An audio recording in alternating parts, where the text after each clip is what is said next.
എൻ്റെ പേര് ടെന്നി ജോസഫ്. ഞാൻ വരുന്നത് പൂഞ്ഞാറിൽ നിന്നാണ്. ഞാൻ ഉടമ്പടി എടുത്തത് 7/4/2022 ഞാനിവിടെ വരുന്നത് ഒരു ചേച്ചി എന്നെ ഇവിടെ കൊണ്ടുവരികയാണ് ചെയ്തത്. വരാൻ ഒരുപാട് ഞാൻ ആഗ്രഹിച്ചുകൊണ്ട് വന്നതാണ്.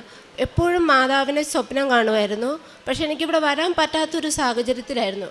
അപ്പോൾ തൊട്ടടുത്തൊരു ചേച്ചി പുറത്തുനിന്ന് വന്നു. അപ്പോൾ ആ ചേച്ചി മോളും കൂടി പോരാൻ വേണ്ടിയാണ് ഇരുന്നത്. പക്ഷേ ആ മോക്ക് വരാൻ പറ്റാത്ത സാഹചര്യം വന്നപ്പോൾ എന്നോട് ചോദിച്ചു വരാമോ എന്ന്. അങ്ങനെയാണ് ഞാനിവിടെ വന്നപ്പോൾ ഉടമ്പടി എടുക്കണമെന്നൊന്നും ഉദ്ദേശത്തോടെയല്ല വന്നത്. അതിനെപ്പറ്റി എനിക്ക് അത്ര അറിവില്ലായിരുന്നു. ഇവിടെ വന്ന് ഉടമ്പടി എടുക്കണമെന്ന് പറഞ്ഞപ്പോൾ ഞാൻ ഉടമ്പടി എടുത്തു. പക്ഷേ ഇതൊക്കെ എനിക്ക് പറ്റുമോ എന്നൊന്നും എനിക്ക് അറിയത്തില്ലായിരുന്നു. പക്ഷേ ഉടമ്പടി എടുത്ത് ഇവിടുന്ന് പോകുമ്പോൾ എനിക്കിത് ചെയ്യാൻ പറ്റുമെന്നൊരു വിശ്വാസം എനിക്കുണ്ടായിരുന്നു. ഇവിടുന്ന് ഞാൻ എല്ലാ കാര്യങ്ങളും കൃത്യമായിട്ട് ചെയ്തു. പിന്നെ എപ്പോഴും മക്കളില്ലാതെ ഇരുന്നപ്പോൾ എല്ലാവരും കുത്തുവാക്കുകൾ കൊണ്ട് വേദനിപ്പിക്കുമായിരുന്നു. അപ്പോഴൊക്കെ മാതാവിനോട് പറയുമായിരുന്നു, എന്തുകൊണ്ടാണ് എനിക്ക് മാത്രം ഇങ്ങനെ ഒരു ഭാഗ്യം തരാതിരുന്നത് എന്ന്. അപ്പോൾ ഒരു വചനം ഇങ്ങനെ എപ്പോഴും ഉള്ളിലിങ്ങനെ വരുമായിരുന്നു, ദൈവത്തിൻ്റെ അനുഗ്രഹമാണ് മക്കൾ, ഉദരഫലം അവിടുത്തെ ദാനവും. അതെപ്പോഴും ഇങ്ങനെ എപ്പോഴും പറഞ്ഞുകൊണ്ട് ഞാൻ ഇരിക്കുമായിരുന്നു. അങ്ങനെ ഇവിടുന്ന് ഉടമ്പടി എടുത്തിട്ട് പോയിട്ട് 1 വർഷമായിട്ടും എനിക്കൊരു അനുഗ്രഹവും കിട്ടാറില്ല. അതപ്പോൾ മാതാവിനോട് ചോദിച്ചു, എല്ലാവർക്കും അനുഗ്രഹം കിട്ടുന്നുണ്ട്, എനിക്ക് മാത്രം എന്താ തരാത്തേന്ന് ചോദിക്കുമായിരുന്നു. അപ്പോഴും മനസ്സിൽ വരുന്ന വചനം ഇതായിരുന്നു, ദൈവത്തിൻ്റെ അനുഗ്രഹമാണ് മക്കൾ, ഉദരഫലം അവിടുത്തെ ദാനവും. എപ്പോഴും ഇത് തന്നെ മനസ്സിലിങ്ങനെ പറഞ്ഞുകൊണ്ടിരിക്കുമായിരുന്നു. പിന്നെ ഉറങ്ങുമ്പോൾ മാതാവിൻ്റെ കയ്യിലൊരു കുഞ്ഞിനെ എപ്പോഴും എനിക്ക് കാണിച്ചു തന്നുകൊണ്ടേ ഇരിക്കുമായിരുന്നു. അങ്ങനെ 1 വർഷം കഴിഞ്ഞപ്പോൾ ഞാൻ പ്രഗ്നൻ്റ് ആകുകയും പല പ്രഗ്നൻസി സമയത്ത് ഒരുപാട് പ്രശ്നങ്ങൾ ഞാൻ നേരിട്ടിട്ടുണ്ട്. അപ്പോഴൊക്കെ ഞാൻ മാതാവിനോട് ഉടമ്പടിയുടെ തൈലം വയറെ തൊട്ട് കുരിശ വരച്ചിട്ടാണ് ഞാൻ കടക്കാറുള്ളത്. ആ സമയത്തൊക്കെ പല പ്രശ്നങ്ങളിൽ കൂടെ കടന്നു പോകുമായിരുന്നു ഞാൻ. അന്നേരമൊക്കെ ഈ പ്രാർത്ഥനകൾ ചൊല്ലി തന്നെയാണ് പൊയ്ക്കൊണ്ടിരുന്നത്. അവസാന സമയം, അതായത് 8ാം മാസത്തിൽ ഡോക്ടറിന് പെട്ടെന്ന് എനിക്ക് ഫ്ലൂയിഡ് താന്നു പോവുകയും പെട്ടെന്ന് ഡോക്ടർ പറഞ്ഞു, ഇത് ചിലപ്പം ഓപ്പറേഷൻ ചെയ്യേണ്ടി വരുമെന്ന് പറഞ്ഞു. അപ്പം ഞാൻ ഉടമ്പടി തൈലമെടുത്ത് വയറെ തൂക്കുകയും പ്രാർത്ഥിച്ച് അവിടെ കിടക്കുകയും ചെയ്യും. അപ്പോൾ ഡോക്ടർ എന്നോട് വന്നിട്ട് പറഞ്ഞു, നമുക്ക് നോക്കിയിട്ട് ഒരാഴ്ച കഴിഞ്ഞിട്ട് നമുക്ക് ഇതേപോലെ കണ്ടീഷനാണെങ്കിൽ നമുക്ക് ഓപ്പറേഷൻ ചെയ്ത് കുഞ്ഞിനെ പുറത്തെടുക്കേണ്ടി വരുമെന്ന് പറഞ്ഞു. അപ്പോഴൊക്കെ ഈ പ്രാർത്ഥനകളും ചൊല്ലി ഞാൻ ഉടമ്പടിയുടെ തൈലം വയറെ തൂത്തുകൊണ്ടിരുന്നു. ഒരാഴ്ച കഴിഞ്ഞ് അന്ന് ക്രിസ്മസ് ആയിരുന്നു. ക്രിസ്മസിന് ഡോക്ടർ എന്നോട് പറഞ്ഞു, ഫ്ലൂയിഡ് അതേപോലെ കണ്ടീഷനിൽ തന്നെ നിൽക്കുവാണ്, നീ വീട്ടിൽ പോയി വരിക, 1 ദിവസം സ്കാനിങ് ഉണ്ടെന്ന് പറഞ്ഞു.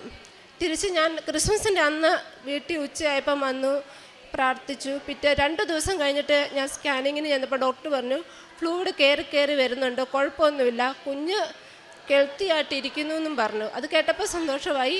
കറക്റ്റ് ഡെലിവറി സമയത്ത് തന്നെ, ഡേറ്റ് തന്ന സമയത്ത് തന്നെ എനിക്കൊരു ആൺകുഞ്ഞിനെ തന്ന് ദൈവം അനുഗ്രഹിച്ചു. അതുപോലെ തന്നെ ആങ്ങളയുടെ കല്യാണം വൈകുമായിരുന്നു. ഒരുപാട് ആലോചനകൾ വരികയും ഞങ്ങൾ തേടിയിട്ടൊന്നും നടക്കാതെ വരികയും ചെയ്തു. അപ്പോൾ ഞാൻ അന്നേരം ചേട്ടായോട് പറയായിരുന്നു, മാതാവിനെ മുറുകെ പിടിച്ചോളാൻ. അന്നേരവും നമ്മളിങ്ങനെ പ്രാർത്ഥിച്ചുകൊണ്ടിരിക്കും, മറ്റുള്ളവർ കുത്തുവാക്കുകൾ പറഞ്ഞുകൊണ്ടിരിക്കും. അങ്ങനെ 2 വർഷത്തിന് ശേഷം ഒരു പെൺകുട്ടിയെ ഇഷ്ടപ്പെടുകയും അവരുടെ വീട്ടുകാരുമായിട്ട് കല്യാണം ഉറപ്പിക്കുകയും ഈ കഴിഞ്ഞ ഫെബ്രുവരി 5-ാം തീയതി അവരുടെ കല്യാണം നല്ലതുപോലെ മംഗളമായി നടക്കുകയും ചെയ്തു.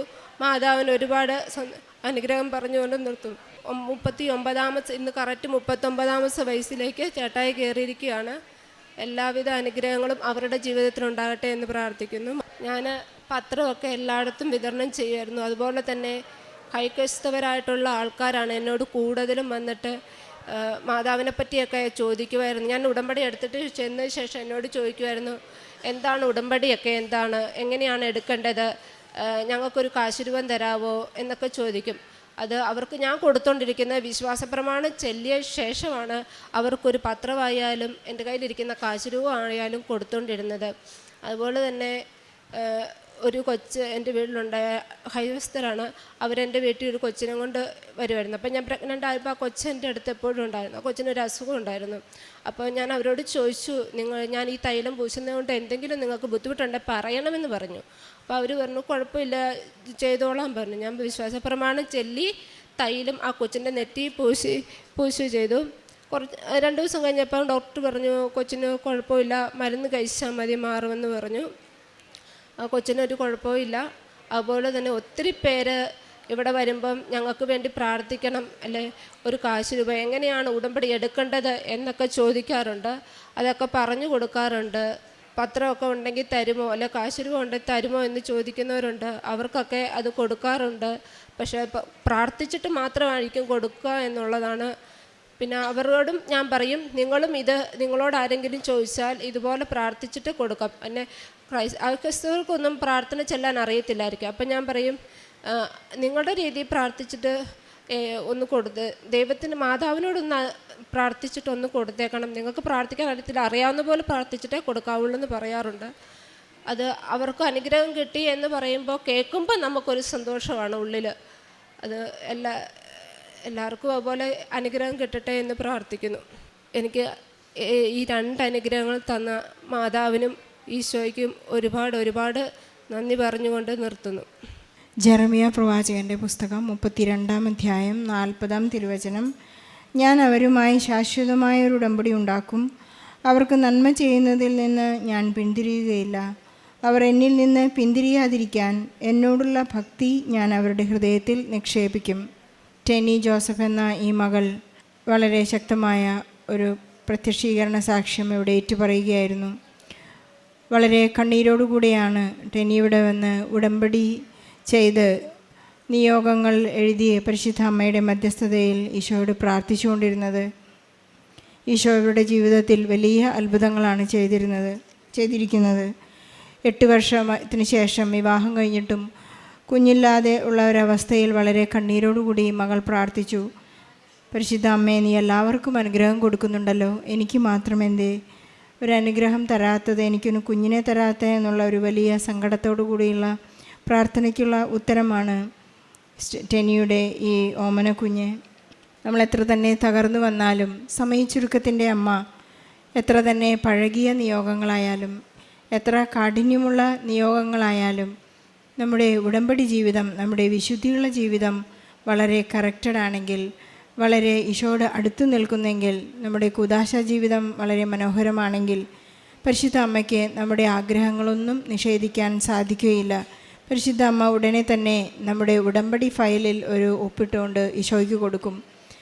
പരിശുദ്ധ അമ്മയുടെ സാമീപ്യം നൽകി നമ്മെ അനുഗ്രഹിക്കും. പക്ഷേ ഈ ഉടമ്പടിയുടെ ആ ബൈലാറ്ററൽ എഗ്രിമെൻറ്റ് കൃത്യമായി നടക്കുന്നുണ്ടോ എന്ന് നമ്മളെപ്പോഴും ചെക്ക് ചെയ്യേണ്ടതാണ്. ഉടമ്പടിയിലെ നിയോഗങ്ങൾ, സാധ്യതകൾ വൈകുന്നുണ്ടെങ്കിൽ ഒരു പക്ഷേ ജോസഫ് അച്ഛൻ പറയുന്ന പോലെ നമുക്കൊരു വലിയ ഓഫറായിരിക്കും പരിശുദ്ധ അമ്മ ഈശോയിൽ നിന്ന് നമുക്ക് നേടിത്തരുന്നത്.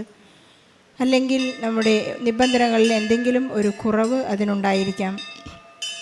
ചിലരെങ്കിലും ഉടമ്പടിയെടുത്ത് ജോസഫ് അച്ഛൻ്റെ കൈവെപ്പ് ശുശ്രൂഷ സ്വീകരിച്ചു കഴിഞ്ഞാൽ പ്രാർത്ഥനയിൽ വളരെ മാന്ദ്യം കാണിക്കുന്നതായി കണ്ടിട്ടുണ്ട്. അച്ഛനിൽ നിന്ന് പ്രാർത്ഥന സ്വീകരിക്കുന്നതോ അല്ലയോ എന്നല്ല, ഈശോയോടുള്ള എൻ്റെ വിശ്വസ്തതയാണ് നമ്മുടെ ഉടമ്പടിയുടെ മെയിൻ ലക്ഷ്യം എന്ന് നാം മനസ്സിലാക്കേണ്ടിയിരിക്കുന്നു. അതുപോലെ തന്നെ ഈ സഹോദരിയുടെ ടെനിയുടെ സഹോദരൻ്റെ വിവാഹം വളരെ വൈകിയാണ്. ഉടമ്പടിയെടുത്ത് നിയോഗം വെച്ച് പ്രാർത്ഥിച്ചപ്പോൾ എത്ര തന്നെ വലിയ സങ്കടത്തോടെ ഇവർ നീങ്ങിക്കൊണ്ടിരുന്ന കാലഘട്ടത്തിൽ സഹോദരനെ ഒരു നല്ല ജീവിത പങ്കാളിയെ നൽകി ദൈവം അനുഗ്രഹിച്ചിരിക്കുകയാണ്. നമുക്കറിയാം, നമ്മുടെ പ്രാർത്ഥനകൾ എന്ന് പറയുന്നത് നമുക്ക് തരണേ, ലഭിക്കണേ എന്നല്ല, ദൈവനാമം മഹത്വപ്പെടട്ടെ എന്നായിരിക്കണം നമ്മുടെ പ്രാർത്ഥന എന്നെപ്പോഴും ബഹുമാനപ്പെട്ട ജോസഫ് അച്ഛൻ നമ്മെ ഓർമ്മിപ്പിക്കാറുണ്ട്. അച്ഛൻ്റെ എല്ലാ ധ്യാനങ്ങളും, നാം ഇന്ന് കേൾക്കുന്ന ധ്യാനങ്ങൾ പോലും അങ്ങനെയാണ്. ഈശോയെ സ്നേഹിക്കാൻ വേണ്ടിയായിരിക്കണം നാം ഉടമ്പടി ചെയ്യുന്നത്. വാഗ്ദാനങ്ങൾ വളരെ വലുതാണെങ്കിൽ നമ്മുടെ സ്നേഹം എത്രമാത്രം വലുതായിരിക്കണം എന്ന് നമ്മെ പഠിപ്പിക്കുന്ന ഒരുപാട് ധ്യാനങ്ങൾ നമ്മുടെ യൂട്യൂബിലുണ്ട്. നാം അത് വീണ്ടും വീണ്ടും കേൾക്കേണ്ടിയിരിക്കുന്നു.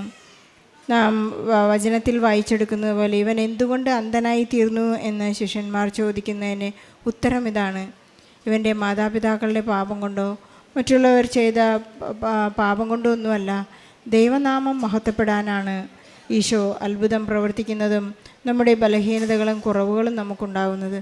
നമ്മുടെ ബലഹീനതകളിലാണ് ഈശോയുടെ ശക്തി പ്രകടമാകുന്നതെന്ന് നമുക്ക് ഏറ്റുപറയാൻ മാത്രം നമുക്ക് വിശ്വാസമുണ്ടാകട്ടെ എന്ന് നമുക്ക് പ്രാർത്ഥിക്കുകയും ആഗ്രഹിക്കുകയും ചെയ്യാം. എനിക്കും കുടുംബത്തിനും ലഭിച്ച എല്ലാ അനുഗ്രഹങ്ങൾക്കും ഈശോയ്ക്കും പരിശുദ്ധ അമ്മയ്ക്കും നന്ദി പറഞ്ഞുകൊണ്ട് നല്ല ഒരു കയ്യടിയോടെ ഈ സാക്ഷ്യം നമുക്ക് സമർപ്പിക്കാം. അത്യപൂർവ ദൈവാനുഭവങ്ങൾ ഇനി നിങ്ങൾക്കും സ്വന്തം. ഈ യൂട്യൂബ് ചാനൽ ഇതുവരെ സബ്സ്ക്രൈബ് ചെയ്തിട്ടില്ലെങ്കിൽ ഇപ്പോൾ തന്നെ സബ്സ്ക്രൈബ് ചെയ്യുക. ഈ വീഡിയോ ഇപ്പോൾ തന്നെ നിങ്ങളുടെ സുഹൃത്തുക്കൾക്ക് ഷെയർ ചെയ്തുകൊണ്ട് കർത്താവിൻ്റെ പ്രേക്ഷിതരാകുക.